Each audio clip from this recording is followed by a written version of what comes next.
Special edition of Creole Heart. Regardez vraiment bonjour pour tout le monde à toute la Dominique et aux Antilles. C'est un grand plaisir pour nous là encore. Paul Sansio Creole.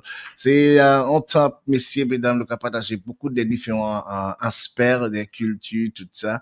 As we want to say good morning, we have a very special guest. We are here with the kind compliments of Digicel on the big station, as usual, every Friday. And we are going to edify you with some information, especially parents, teachers, school students. We have a very special guest, Kalisha Aaron, and she's a school counselor and counseling psychologist. And she will tell us a little about the work that she do. But we hope that this hour can be an interactive one. Feel free to come in and interact with us. We'll give you the numbers in a while. But we hope to actually go through peer pressure, also self esteem, self talk, attitude and beliefs, also time management, social interaction, health and wellness, and being bored. And we know students may be challenged with several of those areas, and we want to give you some of the tips to equip yourself to navigate through your school life, through life in general. It may be a very important hour that you could tell your children to hook up and log on to the big station for this very special hour. Once again, good morning. Kalisha, how are you? Go get closer to the mic. How are you? I'm good. I'm good. What about you? I'm doing pretty okay. How has the weekend been going? Well, how the weekend has been going for me? Well, it started today. Yeah, It it started a started while today. ago. Just a bit tired. Imagine being tired going into the weekend, but it's going good, and I hope it continues to go good. Yes. Okay. By the way, we are live on QFM's social media platforms. We are live on QFM Facebook page and also YouTube channel. So you can tell your friends to hook up and log on and Yes. get themselves familiarized with what. Just before we get into the meat of our discussion here, which we hope that it can be a very interactive so too. one. Yes. Tell our listeners a little about yourself and the work that you do and your specialties. Okay. Well, my name. My name is Kalisha Aaron. I am from Benz. We love to say the kingdom of Benz. I love that. And I am a school counselor. I am the resident school counselor at the Arthur Waldron Seventh-day Adventist Academy. I also provide services to the primary schools. That's the Seventh-day Adventist primary schools. The one in Roseau, which is Ebenezer SDA. The one in St. Joe, which is Western District, and also in Temple Seventh-day Adventist. So as a school counselor, I create a safe space for my students. I give them that space where they could come and they could talk to me. And I also plan and execute programs with the help of the school family for the schools as well. Additionally, I do private practice, mind matters, counseling and coaching services, where I offer the same services to the wider public. So I give a person, and I love to say, a safe space. I listen to help so that whatever it is that you are going through, you have somebody you could talk to. And sometimes people tend to think that counseling is for crazy people. There's a stigma around counseling. The moment you hear, I'm going to a counselor, oh, you're crazy. But no, I go to a counselor myself, even as a counselor, because I understand the value in being able to talk to someone, in being able to just share with somebody what I am going through. And it doesn't have to be anything major, just about the normal stresses that I'm experiencing in life. So yes, that's what I do. And how important for like students, let's say, preparing for that particular, that secondary level, and then that tertiary level, to be able to access some level of counseling when they are challenged. Yeah. Though the teachers, some of the teachers may have some level of skill set, but then sometimes it goes deeper. Yes. And how important for the various schools to have someone that they can relate to, someone they can call on when such challenges arise in the student body. It's very important because I love to say I have to share my experiences, and you would figure that from the last time we spoke on Wednesday. I tell persons when I was going to school, I did not have a counselor at school, and I mean I did I manage my challenges fairly well. And that is also because I was involved in sports at that time. And my sports teacher, Sonabi Wallace, he played a big part in our lives in terms of in motivating us, encouraging us. So it is very important because students have things that they are going through. So when a child say, I'm stressed, parents like to say, oh, you don't have nothing to be stressed about I know. because I provide everything for you. You have everything you need. But yes, they have stresses from peer pressure, a lot of different things. So it's important to have somebody that you can talk to, someone who is on a neutral ground, not a parent, not a teacher, but someone that you can go to and share what it is that you whatever it is that's on your mind. And also because I am trained with the skill set to assist them, I will be able to provide them with the necessary help that they need, the necessary support. Because, as you said, yes, the teachers may be aware, but they are not trained in that area. Yes, it's good for them to be able to provide a safe space for the students, but they also have so much going on because they are teaching and all of these things. So that's where I come in to provide that additional support to the students. Let's first of all deal with peer pressure Yes. and in the digital world, because Yes. we know what we are faced with. We know the space that we are into. How has peer pressure evolved with the rise of social media Huh. and digital platforms? Because I mean, we know what's taking place. We are in a digital world. The students are always on their Yes, gadgets. yes. So back then peer pressure was face to face. But now it's not limited to face to face. It's online. There is an increased reach because we have social media platforms where you interact with a lot of persons. And believe you me, our young people, they interact with persons they don't even know. And you never know who is behind that screen. I could say this is me, but then behind the screen it's somebody else. So that constant exposure to the online world, it makes peer pressure so wide, so vast. So our young persons, they are more susceptible to being exposed to these things. We also have the engagement, like where they interact with persons and curated lives. So you're not sure who is there. They try to put on this whole facade because whatever is trending, that is what they want to follow. So you find young persons dressing because this is the trend. You find they eating things because this is the trend. You find that they are going to places because this is the trend. So we can say that peer pressure has grown a whole lot because of social media. Absolutely. And then with that peer pressure, there may be positive Of influences course. and also negative Indeed. influences. What strategies can students use to resist negative peer influence, online? So I want to share with them that they need to set boundaries where they establish clear limits on social media usage to reduce exposure to potentially harmful content and interactions. So you set boundaries. You know what your limit is. You do not join certain groups just because your friends are joining it because of the pressure that you are going to be getting from the group. Also, there is something called using your privacy settings. So you can adjust privacy settings on social media to control who can see your content and interact with you, reducing unwanted influences. And even parents can help in there with the privacy setting. We see a lot of pop-ups happening. And if you set the privacy setting and even using certain types of how they call it then certain types of apps to help block certain things, then you know right then and there it's going to prevent your child or you yourself, it's preventing you from accessing or being exposed to certain things. Engage in activities that boost your self-esteem. If your self-esteem is boosted and you engage in activities that help you to become self-aware, then you know what you stand for, you know your values. And as a result of that, the peer pressure will come. But because I know who I am now able to know, hey, I can accept this and I cannot accept this. I will do this, but I will not do that. So I love to encourage my young people to be empowered. I love to empower them. Get to know yourself.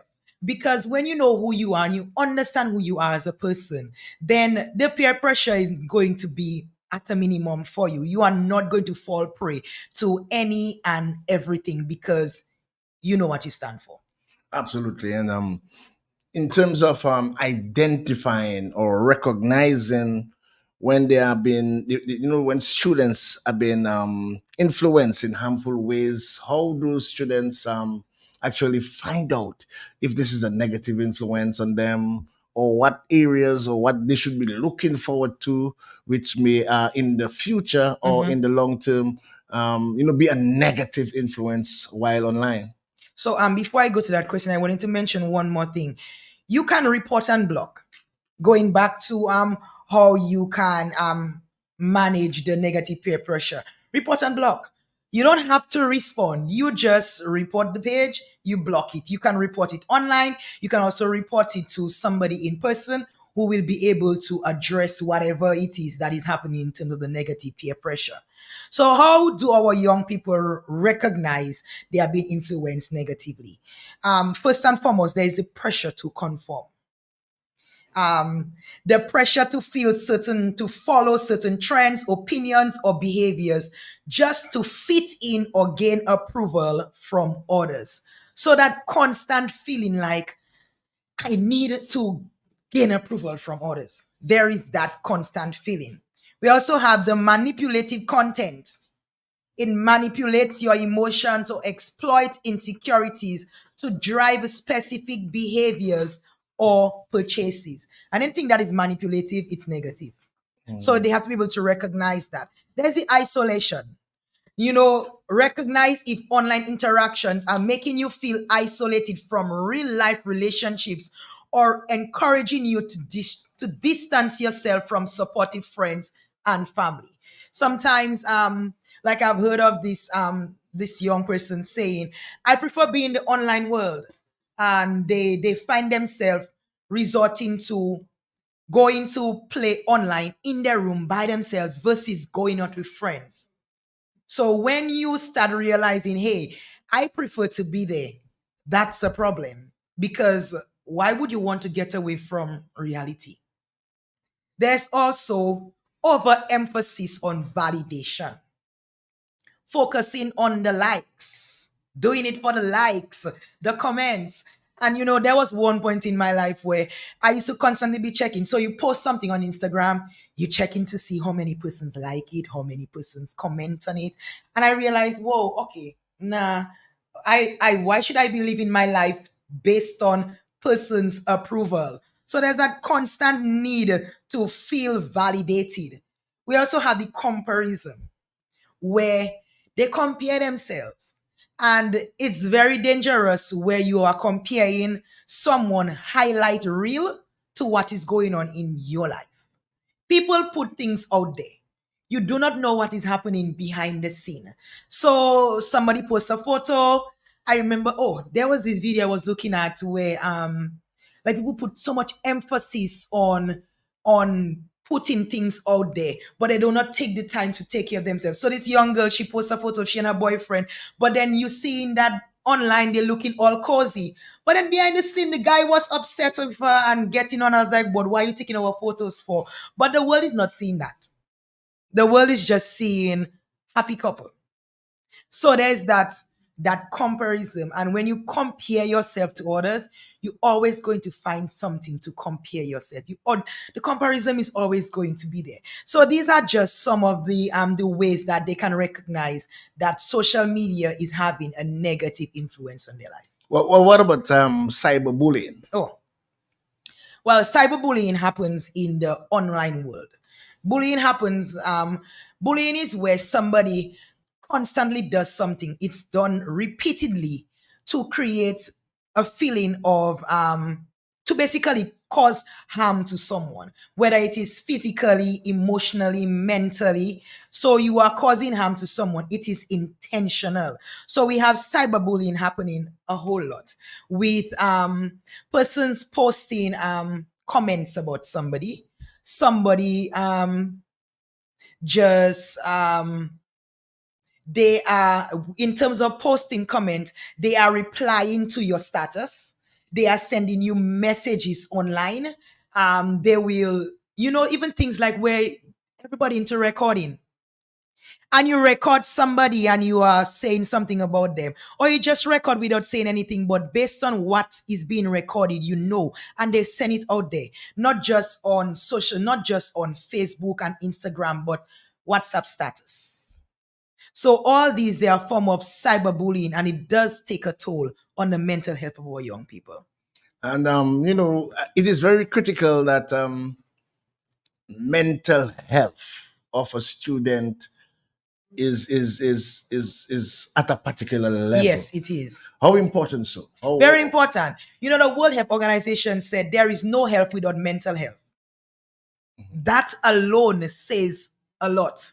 It means that if your mental health is affected, everything else is affected. And persons do not understand the value of mental health. I mean, you have your knee hurting you. You're gonna go to the doctor, your knee, so you're gonna go to the doctor. But then you realize you are struggling to cope with normal day-to-day tasks. And to you, it's like, oh, no big deal. But yes, it's a big deal. The same way you are so mindful of how your body feels, you need to be mindful of what's going on in there, because once this is affected, everything is affected. Do not try to fool yourself. Everything is affected. Absolutely. We are live with Kalisha Aaron, and she's from the lovely community of Ben. She's a school counselor and counseling psychologist. We are here with this special lady. As we are on the hills, we are on the verge of recommencing school. It's important that we try to understand some of the challenges that our students, our children, our loved ones may be actually going through. So we are trying to really bring this a special program across to you. So to try to give you a few tips to navigate through those challenges when they do come up, when they do appear, when they do show their face, that you have adequate skill set to deal with it. And we are dealing with this particular subject with the kind compliments of DG Cell. And we are here until 5 minutes before 12 o'clock. Let's head across to building. Or you wanted to say something? I was just looking at the screen. I'm seeing my very good friend Rayma. Yes. She's on. Like I tell persons, she's like my human calendar. Anytime I have something to do, I let her know. Or she will just ask me, "Hey, Carls, you have something to do?" I was like, "Yeah, I have to be on the radio for 11." She take notes of it, and she will remind me the day before. Hey, remember? I remember. It's like, remember, you're going to the radio at 11 tomorrow. And also, big up to my cousin Miranda Joseph. Yeah. I see she's right there. She's saying great job, cause she's also another one of my. All my family members, they support me, family and friends. But she's like this person. She's always on her P's and Q's when it comes to what is being done by her family. So in our conversation, feel free to relate to the viewers. Yes. Actually log on Facebook, because we're trying to have a nice interaction. We'll open the lines in a while. As a matter of fact, we'll allow DJ Shan to give the number. But let's move across to building self-esteem and positive self-talk. Yes. How does social media affect self-esteem among students? So some of what I just mentioned is it also falls under that category, the comparison and envy. So you look at what persons have online, you compare yourself, you also envy what they have. So you find yourself, because you envy it, you now look at yourself as being insignificant compared to what they have. So I have this mug, but then I see somebody with a big bottle, and I'm like, oh gosh, I wish I had that big bottle. So all of a sudden, my mug is like nothing, but that big bottle becomes everything.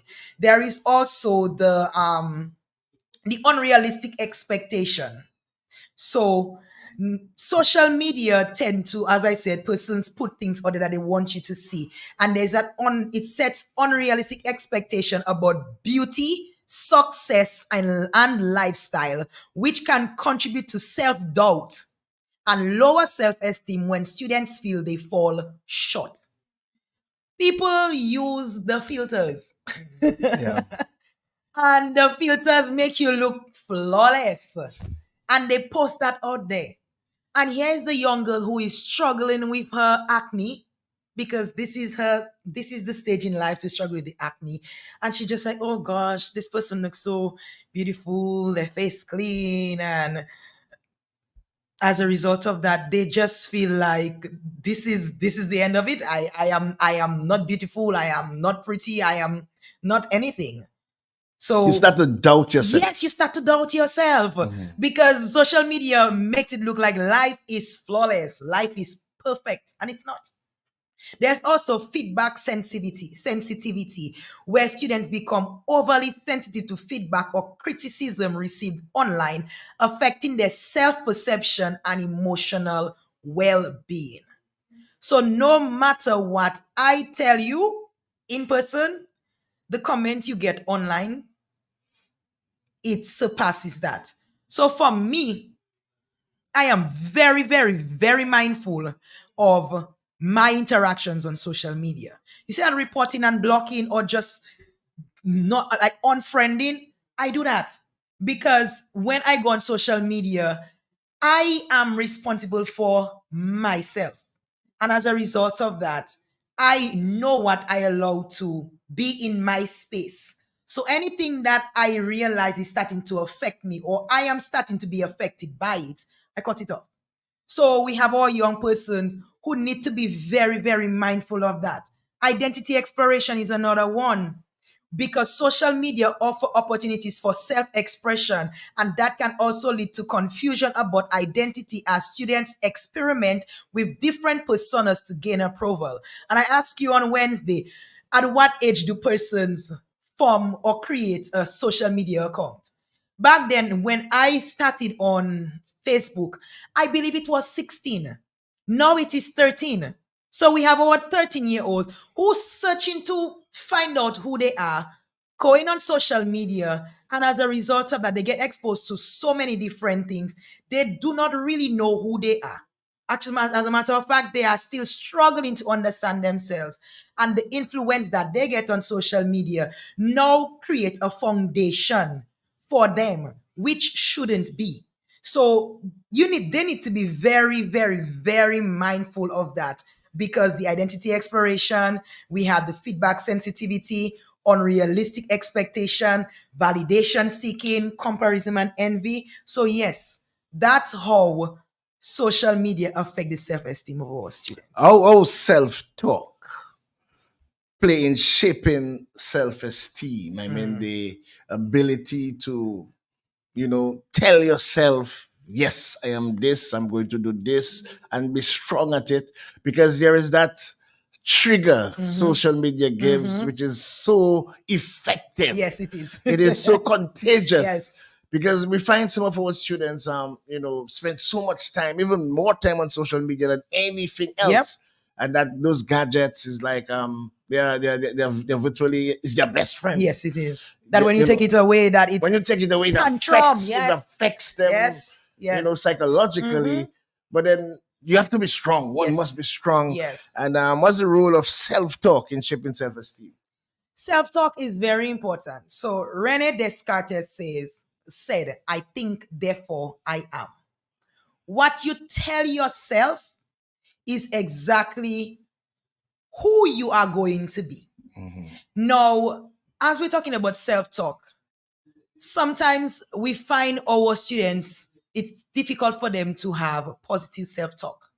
Because you know why? The parents, some teachers, the persons in their life constantly feed them with negative things. You are stupid, you are dumb, you will never turn out to be anything good. So as a result of that, in addition with we thinking negatively automatically, both of them combined just creates chaos in their mind. So self-talk is important because this is the inner voice that you have. It starts from when you wake up to when you go into sleep. It helps you to process experiences, make decisions, ask questions. And it is very important because it has a big impact on how we feel, what we do, and even how we manage things. It can be supportive and motivate you, or it can be negative and lower your confidence. So that's the reason why we need to have positive self-talk. Tell ourselves positive things because it will be the determining factor as to how far we go. In terms of parental guidance, in terms of even your teachers, in terms of guiding you with that self-talk, let's say a negative household, Mm-hmm. parents, mother and father continue to beat to fight, possibly not physically, but Yeah, emotionally, verbally and stuff. verbally, words continue to be expressed. And there's also the surroundings, the atmosphere, the neighborhood that may be sort of toxic. Yes. How does that child motivates themselves to keep focused? Matt, I'm say Matt. Maddox. Wadix. That's it's gonna be a challenge. But what I can say to the young persons who may be in that situation, find someone who supports you in a positive way. So you may not be getting that positive talk from home, but you can find it otherwise. Do not believe that home is the only place that you need to rely on. So, first and foremost, it's going to be challenging, but I want them to try to see how they can reframe how they think. So for every negative thing they tell themselves, you tell yourself something positive. Now that is not going to come easy like that. So that's where I said you align yourself with someone who pours into you. It could be a teacher, it could be an auntie, it could be an uncle, it could be a best friend.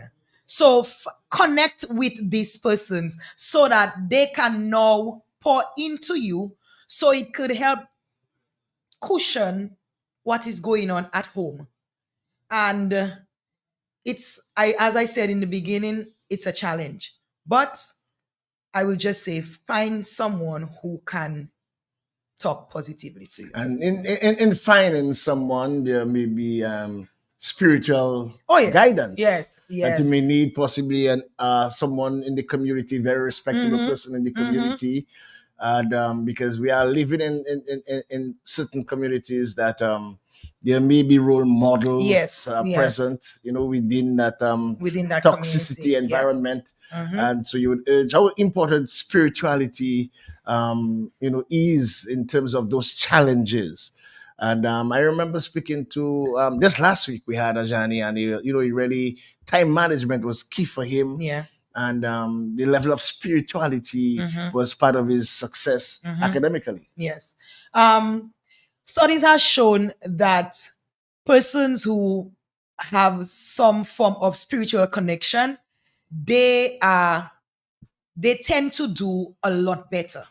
They tend to be much more positive. They tend to be much more focused.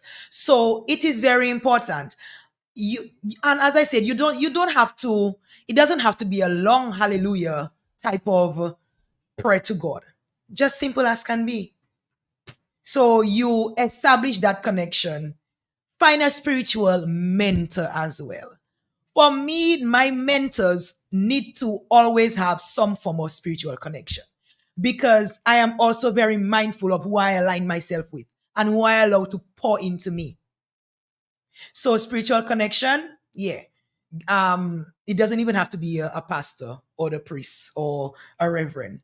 It could be somebody who also has some form of spiritual grounding. And also I wanted to mention finding, you go on YouTube. I love YouTube because you can find so many things on YouTube. Another way that the persons who are struggling with a toxic environment at home could help to combat that is find some positive affirmation on YouTube and play it and listen to it. And even if you cannot say it, but you just play it because repetition deepens impression. So once it is repeated, it helps to deepen what stays on your mind. So that's another thing that they could also do. We are live with Kalisha Aaron. She's from the wonderful community of Benz. Yes. She's a school counselor and counseling psychologist. We felt it was very important on the heels of the reopening of school this morning to bring this wonderful professional here this morning to guide our parents, our teachers, and even some of our students as to some of the challenges that they may be facing and are facing, and sometimes facing in silence. And we are giving you some tips. So the plan is to give you some tips to navigate through those challenges. We are here with the kind compliments of Digicel. We can open the lines any moment now. What's the numbers again, DJ Shan? All right, Wadix, the numbers are 449-3095, 449-3096, 449-3097, 616-4257. And if you're calling from overseas, 305-432-9624. Absolutely. Once again, Kalisha, very importantly, Yes. shaping attitudes and beliefs for success. Yes. This is another very important area. What role do attitude and belief systems play in a student's success, both in school and in life? It's a big role because, as Naz said, I know I can be what I want to be. Yes. And if I work hard at it, I'll be where I want to be. Attitude and belief systems, they play a crucial role in our students' life, in their success, both in school and in life. It looks at these things. So here's what it has the question: how do I see myself? Where do I want to go? It also takes into consideration motivation, what gets me going. Stress management, how do I approach challenges as well as relationships? How do I form connections? So, a positive attitude, particularly a growth mindset, believing that your abilities can be developed through effort and learning and they are not stagnant, fosters resilience and perseverance. Students with this mindset are more likely to embrace challenges and persist through difficulties. So, what I can say is, in regards to attitude and beliefs, what you believe about yourself is exactly what you are going to do. So, if I believe I am a failure, I am going to be a failure. If I believe I am going to be successful and I put in the work to be successful, I am going to be successful. So, it's also tying in with self talk and what we tell ourselves. So our attitude, our belief system, it's important. And even in the belief system, everything is just interconnected. The belief system, children belief system is also formed based on the experiences and the environment that they grow up in. So that is also, we also have to be very mindful of that. So we have the belief system, the foundation, tying in with the self-talk, and then this can also determine the attitude that students will have towards what they are going to do. So yes, it's very crucial. In terms of the mindset to develop into something exceptional, into someone exceptional, the growth mindset versus the fixed mindset. Yes, how does a student develop that growth mindset, or some of the tips to give them to the skills, the necessary skill set to develop the growth mindset? So when we're talking about the mindset, we talk about Carol Dweck. And I have a book in my hand. Yeah. I have it today.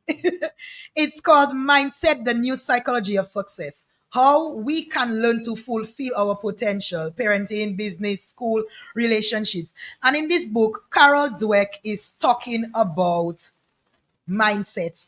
She says, the fixed mindset, and yes, I have my little tabs. The fixed mindset is believing that your qualities are carved in stone. Is like believing that you have it or you don't. So I am either brilliant or I am not. Then we have the growth mindset, which is based on the belief that your basic qualities are things you can cultivate through your efforts, your strategies, and help from others. So one belief is I have it or I don't. The next belief is I can actually get what it is that I am working towards once I put in the effort in it. Now, how can our students build and maintain the growth mindset? So they accept challenges. They embrace challenges. They don't see challenges as something that they are going to not be able to to overcome. They embrace the challenges. Also, they persist in the face of setbacks. So I got a zero, or not, I shouldn't say zero, but I got, You failed yes, the I test. fail a test. No, this is a setback. And because I failed that test, then I was on, no, I was unable to get to where I needed to go. But they do not see this as a setback. They see it as something that they can build on. Also, they see efforts as the path to mastery. Effort, very important. They also learn from criticism. Sometimes you know, like when persons give us criticism, because we think that the person is trying to undermine. And yes, the truth is there are some persons who do not know how to give constructive criticism. But I like to tell persons, try to weed it out, take what you can from it, and the rest you leave it. Another way they can cultivate the growth mindset is find lessons and inspiration in the success of others. There are persons who have done it. There are persons who tell their story. There are persons who write a lot of inspirational books. Find your lesson from the lives of these individuals. So these are some ways in which our students can cultivate a growth mindset. How important is time management? A school student, and let's take the Dominican society. You know, school student, we know we have several challenges. The music that is played, the social media, and you need to get focused and you need to manage your time so that you can excel. How important is time management in a busy school year? It's very important because time management helps students to create a balance. It's not only about school, but it's about everything that you have going on in your life. So we have students who are involved in sports, who are in the extracurricular activities you do. Some persons are in the band. Some persons have different church responsibility. So you have to recognize as a student that you need to manage your time. You need to have enough time for the different activities you have going on in your life. And yes, some activities will need more time than others, but at the same time you need to know how much time you need for each of them. So you have your schoolwork, you have the activities you do out of school. So some of the things that they can do is they can create a schedule, first and foremost. If you have not created a schedule as yet and school is about to open on the 9th of September, then I am encouraging each and every one of you to create a schedule. Make a list of all the things that you have to get done. Note the time it is happening. You also need to note the tools or the different things that you need for these different activities, and create that schedule so that you'll be able to balance what it is that you need to do. Also, setting goals. If you don't have a goal, then you are not going anywhere. They say if you fail to plan, you plan to fail. And it's now is the time for our students to really sit down and think about the goals that they want to set. What goal do I want to set for the new school term? I do that with my students as well. I help them set goals so that they can know where it is that they want to go, so that they can know how to get there. Another thing, maintain flexibility. So whilst you have your schedule, you need to also include a little space for miscellaneous things. You never know what pops up. You need to have a little space so that when you set all your time, you do not want to feel like, oh gosh, mommy say we're going to the beach on Sunday. I cannot go to the beach on Sunday because I schedule study for that time. I mean, that's anybody will go to the beach, but I'm just giving that as a little example. So ensure you have some time for that. You can be flexible. So yes, time management is important. Absolutely. You often hear students and even adults also say that I'm stressed. I am super stressed. And is that a case of mal managing your time or your space, or Could be. what causes a child 14, 15, 13 to be so stressed until it affects their schoolwork, until it affects them as a human being? A lot of it also has to do with self-care as well. So you you have a lot of things on your plate, but you are also, one, not managing, and two, you are not taking time out to decompress. And that is where, when you do not decompress, it becomes and it feels overwhelming. So we have a cup. This is my cup. And if I keep pouring out from that cup, but not taking time to refill that cup, I am going to crash. And whether it's a teacher, whether it's an adult, whether it's a student, we need to take time out to decompress. I look forward to Saturdays. I am a Seventh-day Adventist and I look forward to church on Saturday. I look forward to the weekend. I do not do any sessions with individuals on weekend because I know my quota. I use my weekend to decompress. So amidst all of these things that we have to do, we need to find some time for ourselves. So stress comes in all forms. We also need to pay attention to our stressors. If you know that you have some work to do, you have work to do, but every time that particular person calls, you feel like you cannot, you feel like it cripples you. You need to recognize that person is a stressor, and I need to not take that person phone call before I start doing my work, because that person is going to keep me on the phone and I am going to be worried. So whilst we are looking at the stresses in our life, we need to pay close attention to the stressors. When we identify our stressors, we will now know how to handle those stressors. We don't take time to sit down and pause, what it's we always on a go. Some persons, like you on a treadmill, according to what Tasha said. You on a treadmill, you keep going. But when you take time to pause, you're recognizing, wow, I have so much going on. I need to take a break. And yes, we need to pay attention Let's to just that. go, extend away from, let's say, the students, and let's deal with the community Yes. in general. How do one deal with economic stress? I mean, where you financially, where you need to get certain things done and inadequate resources are available. Your disposable is not matching up to your expenditure.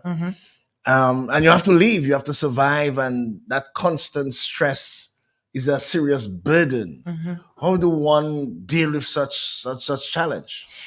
First and foremost, I would say you need to assess where you are, because it's different. I do not have a platter where I tell you, look, this is the blue pill, you take it and it's gonna make everything work out. So because everybody challenges is unique, you have to be able to sit down and assess where you are. Look at what is going on for you. Take note of it. Now, after you assess where you are, you need to now decide what step I am going to take next. So, economic challenge.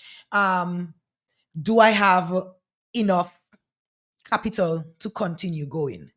Do I have the tools? Do I have the manpower to do that?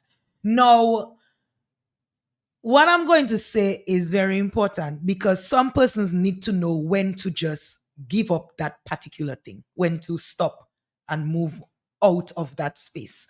Because I understand you invest the money into it, I understand everything is in there, but whilst you are in there, it is not benefiting you, and you're worrying about what next.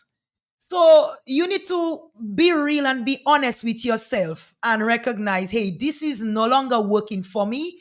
So I am going to pack up. But do not pack up and just go without a plan. Always have a plan. That is what I can share.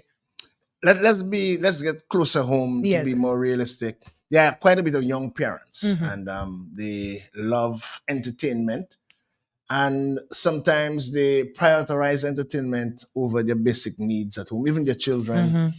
And after they entertain themselves, they are now left with the reality of having to deal with their home situation or their day-to-day living. How do you speak to these people? And if any one of them possibly listening, and they may be, that urge, that eagerness to be at the next fete, at the next event, at the next festival, but then at home in that environment, there are things that are more important. You prioritize your children, your food, and that urge is so strong. It is like you're addicted to being out there as a young parent. What is you said that you said that made that important word prioritizing. Where does your priority lies? Yes, you may love the fact you want to go out, but you also need to look at the different changes that have occurred in your life at this point, though, and you need to start recognizing or realizing what it is I need to do. Do I want to spend that $300 for a one-time event? Or do I need to recognize that I need to put that event on the back burner and I need to get my child's school shoe, my child's school book, because I need to send my child to school? When you have children, I don't, but when you have children, you need to recognize it is no longer all about you. I've heard parents say that they have a child now and everything is about the child. Technically, it's like that. So when you're on your own, you can, honestly, I can decide I'm going to have bread and juice for lunch. But when I have children, I need to recognize it's more than just bread and juice, though. What I spend on now as a single person, I need to evaluate and see whether I need to spend on that. And hey, okay, you want to go out, but you can also choose, hey, do I need to go to that one because it costs that, or do I need to go to that one because it costs a little less? So it's all about recognizing where your priority lies. That's the main thing, recognizing where your priority lies and taking the necessary step to ensure that you are it's benefiting you and also it's benefiting the persons that are in your care. And while we are out there, sometimes lots of things to identify the roots. You may have to go down to the grassroots of the Yes. problem, Yes. and you may have to go down to how one was raised. In the various communities. Yes. We seem to have a problem with critique and criticism. We are not very good at accepting criticism. No. And especially sometimes positive criticism, we tend to feel that we are always right. This is a syndrome that we have inculcated into our daily Yes. living.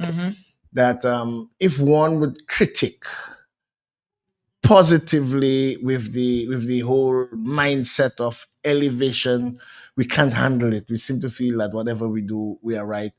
And the example is the young students are seeing those examples even by some of our people that are at the forefront Yes. of the various communities. What advice would you have for that mindset, that scenario where we are becoming a people who lack the sense of accepting criticism, accepting critique, because we are none of us are perfect. None of us are perfect. Okay, so I will talk about those who are doing the criticism. I learned that you need to critique like a sandwich. So you have the two slices of bread. Yes, you have the two slices of bread, and then you have the meat in the center. So you first start with talking about you give a positive thing. Just hold your thought a Yes, while, because no we have had problem. a caller for the longest while Uh-huh. who wants to share some information with us. Good morning to you. Good morning, Leroy. What it goes? This talking child. We are in with Kalisha Aaron. She's a school counselor, and counseling psychologist, and she's giving us some information on the heels of the reopening of school and some general knowledge as to how we can, navigate through life itself. Yes, good morning, Miss Aaron. Good How are you? morning. I'm doing good, and you? We're living 1 second at a time. Yes. Let me ask you how important it is to know a child or a person's background, both health wise, mental, health wise, and socially, before attempting to counsel the person. And when you do find out, do you have different techniques or different ways of approaching that particular person? Because as you know, everybody have different personality, and most of the times we have to learn people's personality before we could approach them, especially when it comes to counseling. And another thing, especially children that are artistic. I don't know if you have any special way that you approach these children when it comes Are you saying to artistic or counseling them. autistic? Artistic. Autistic. Autistic, yeah, autistic. In America, they say artistic, autistic, you know what I'm talking about. Yes. All So right, thank you very much. you're I'm welcome. listening. Yes. So you mentioned like how important is knowing the background. Knowing the background is very important when it comes to counseling, because before I do any counseling with someone, I need to do an intake. I need to find out what is going on with you. The questions will be about things related to family and stuff like that. The background is going to help me to understand who the person is. It's not a one size fit all. So to the caller, yes, it is very important because everybody's background is unique. We are products of our environment. So right then and there. And I'm also very mindful that even if you and I grew up in the same environment, my interpretation of what I experience is going to be different from your interpretation. And I love giving this story. I'm not too sure how true it is, but they said they were twins and they grew up in a home with an alcoholic father. One became an alcoholic and the other one didn't. And when they asked them what was the reason for their choice in life, they both said, I looked at my father. So we see same environment, but interpretation is different. And in regards to the second question about autism, it's also tying in with the first question. Every child's situation is different. In assessing that child, I will be able now to, and I do not, because I am not a clinical psychologist. I am a counseling psychologist. So I do not do any form of diagnosing or so, but I also can perform some form of assessment. The first thing I would have to do is I would have to perform my own assessment to find out where the child is at. I'm also bearing in mind the child environment right there and there as well. And I am also going to use the different tools that will help me to cater to that child's specific needs. And I will also tailor these things to the child. So whether it's an autistic child, whether it's a child who is suffering with their self-esteem, whether it's a child who is struggling academically, I have to bear in mind that I am tailoring my my treatment plan specifically for that child. Absolutely. And let's just go back slightly to the acceptance of criticism and critique. Yes. And I think it has been an issue. Yes. One we fail to face. Mhm. Lots of narcissistic. The way we do things, and we always believe that we are right. Yeah. And then we expect the response to always be the positive. Yeah. But then deep down, if another person would recognize that they have their opinion, but especially in talk shows. Yes. I was talking about the whole sandwich. So we have to be very careful how we come across when we give critique. Because when we give critique, we're like, you see you, what you do there, I did not like it, and I think you should do better. Versus, so Kalisha, how are you today? You know, I really like the fact that you were on the radio this morning. You gave very good points, but there was something you said that I am very concerned about. I do not believe you should have said so and so. I don't believe you should have called Wadix by his name because it wasn't nice of you. So you know, next time, this is something I would like you to consider.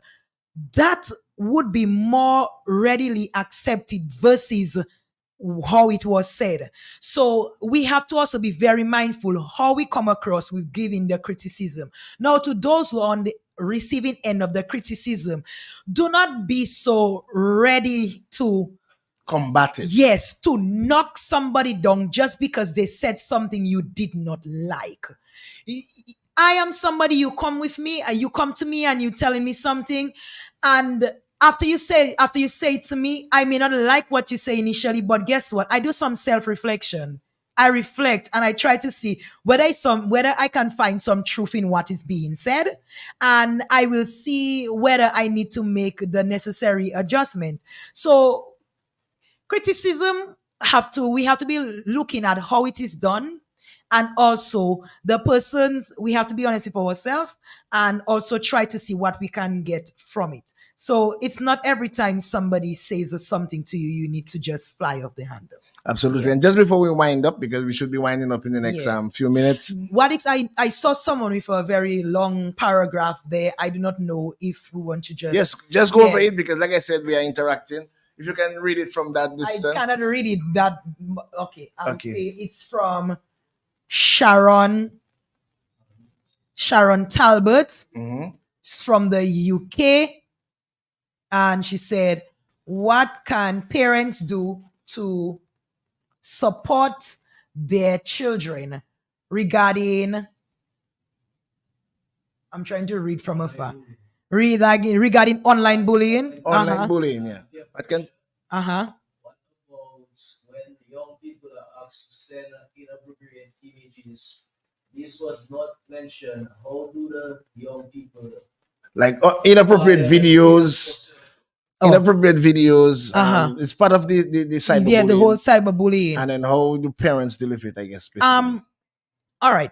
So first and foremost, I love to encourage parents to establish a relationship with your child and talk with your child about these different things. What can parents do? I am advising parents to be actively involved in also the monitoring of your children's social media accounts. You can do so much and no more, because even with monitoring, you still find they have some loopholes that they go through that you wouldn't even be able to detect, because the children can be a little bit much more smarter than the adults when it comes to the social media. What tips I can give them in regards to the whole self-talk? Remember, there is the power of yet. I love to talk about the power of yet. For when you tell yourself, I cannot do this, put in the word yet. I cannot do this yet. I may not have all the tools right now, but I can do it. To talk to yourself positively, you also have to recognize that you are first telling yourself negative things. Awareness is first and foremost. And when you recognize you are telling yourself negative things, and you can also know whether it's negative, because what we think also comes out from our mouth. Out of the abundance of the heart, the mouth speaketh. We can also get our friends, persons around us, to let us know that what we are saying is negative. And then we can see how we can now reframe what it is that we are saying to ourselves, so that the negative things we say to ourselves, we reframe it in a positive way. Absolutely. Give us some information, because we are getting set for the news major coming up in a while. Yes. Some information as to how people can reach you, All right. how people can actually access your telephone numbers, your contact numbers, and how on social media contacts, that sort of thing. All right, so I am on Facebook, Mind Matters Counseling and Coaching Services. I'm also on Instagram, Mind Matters underscore services. My direct number, which is for work related, it's 295-0691, area code 767-295-0691.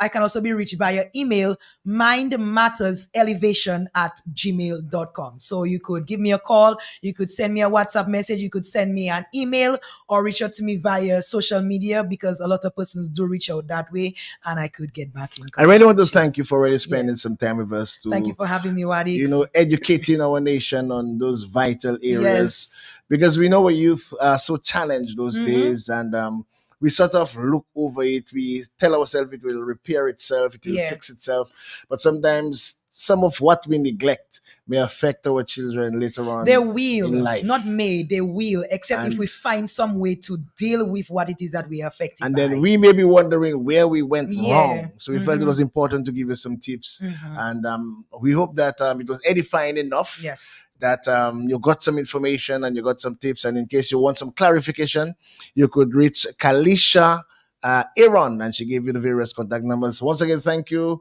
Kalisha. We have to get set for the news. But your final words are yours. My final words, I'm encouraging everyone to be more aware of what it is that you're experiencing and find some way to deal with it in healthy ways. Not, we know about the whole CWOing and thing that a lot of young people get into because they do not want to stay in the present to deal with the feelings but sit with yourself, find out where you are, and then see how you can move forward. Thank you very much, Kalisha Aaron. This was another Creole Heartbeat program. We will be back, hopefully, if God willing, next week, Friday, 11 o'clock, on your special big station, Q95 FM. The News Major comes up next.